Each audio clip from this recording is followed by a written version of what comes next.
Recentemente viralizou mais um vídeo, eu colocando a meia, mas dessa vez com a ajuda do meu filho, né? Meu filho teve a sensibilidade, a pureza de uma criança e falou: pai, senta aqui, eu sei que é difícil você colocar a meia, e calçou a meia no meu pé. E realmente é algo muito difícil. E sobre as dificuldades, as pessoas sempre perguntam quais são as suas dificuldades no dia a dia, mas eu acho estranho que as dificuldades chamem tanto atenção e as soluções, o que são criados através das dificuldades, com consistência, com repetição, ao longo dos anos, ninguém pergunta isso.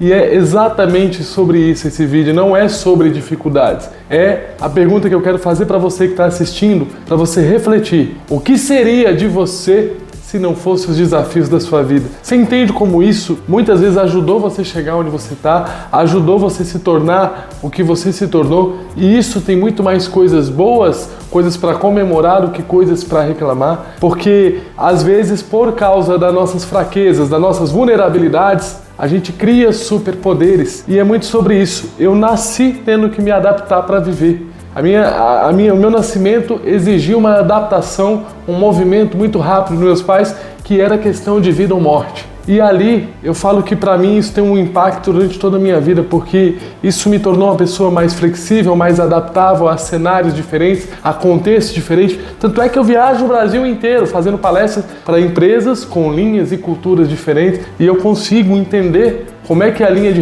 raciocínio da liderança e qual é a linha de raciocínio que eu devo seguir por causa desse contexto de adaptação. Isso é uma vantagem para mim muito grande, tanto no ramo de palestras quanto no ramo da minha vida. Tem muita gente que tem medo de falar em público. Existem pesquisas que citam que pessoas têm mais medo da morte, falar em público, do que da própria morte. E tem gente que faria de tudo para não falar em público. Eu, como não falava quando nasci, e tive que trabalhar muito para desenvolver isso, e foi um trabalho não meu. Os méritos não são só meus, são também meus, mas foram dos meus pais, foram dos profissionais, foram da fé, da ação que a gente teve como família, mas tudo isso me deu muito mais vontade de falar, e a hora que eu consegui verbalizar, eu passei a não ter vergonha mesmo, porque eu falava diferente, eu falava muita coisa errada, eu respirava, eu tinha uma respiração muito mais pesada, e isso, mesmo assim, eu fui superando isso com consistência no dia a dia, e isso hoje me tornou um comunicador.